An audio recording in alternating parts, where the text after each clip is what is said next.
Now, I don't really believe in change because all they go on about, DM me for change. There's 10 stories in there, but bizarrely, 4 or 5 months. Now, what's the key to life?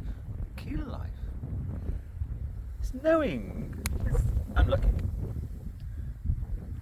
that over years you plodded, even if a solo furrow, you plodded it more. Well, you certainly plodded it with a straight plough.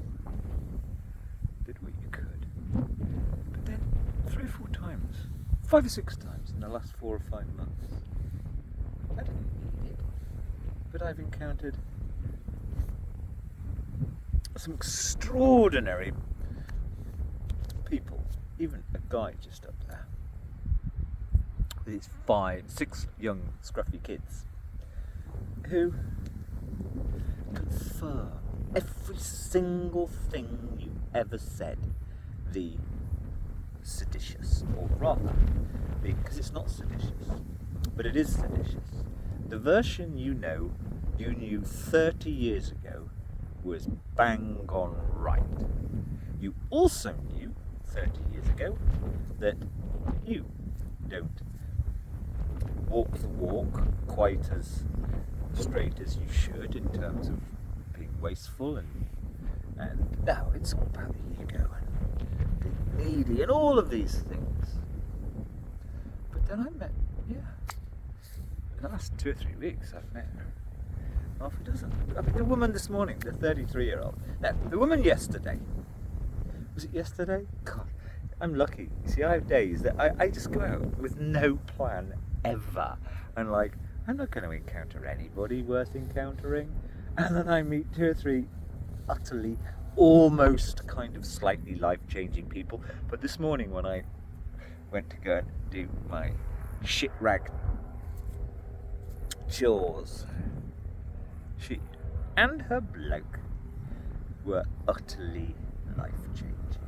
Everything I've ever said about how, like I say, it's not subversive. We need to actually use so much less, and we need to look at every single hypocritical bit of waste and every bad example we set to the rest of the world, all of it. She just, every single word. Right on, right on. I've been saying this myself, and I've been trying to manipulate my slightly military-industrial complex love to work on him. And he agreed, and he was like, said such a wonderful thing. He said, do you know what? The one thing he actually said to her in front of me, he said, the thing I like about you, very, very attractive 33-year-old woman, is that nothing I say can impress you. That's what you call a good relationship. And this is the man who now has just got his aircraft carrier captain ticket and is soon to be. Anyway. Yeah, I didn't think I'd actually move from a kind of happiness in the void most of the time to a happiness in a kind of at another level. Mind you, nothing will change. Sorry. There need to be thousands of people like this woman this morning.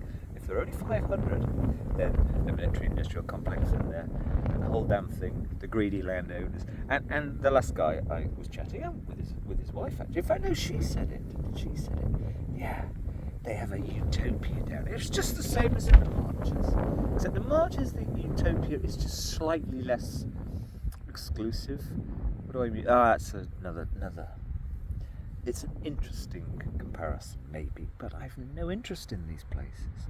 Yeah, she said, it's a utopia, and they've got 6 kids, under 7.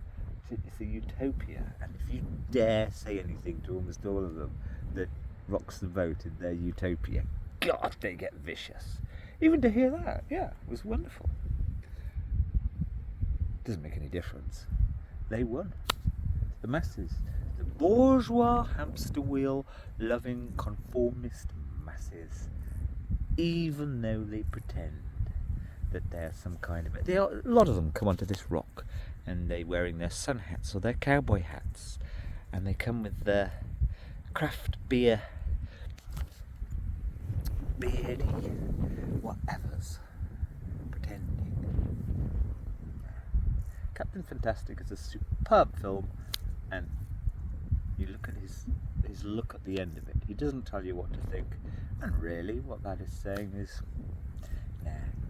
He wins the battle. He wins the battles, that the war is lost until somebody can make good material. Me, because I got so much, but I never will, about how you have so much more fun, so much more energy, so much better health. If you've truly ultra simplified, but also done a certain amount to walk the walk and encourage others and get through the minefield of utter hisses. You can hiss that bloody hell. Anyway, the end.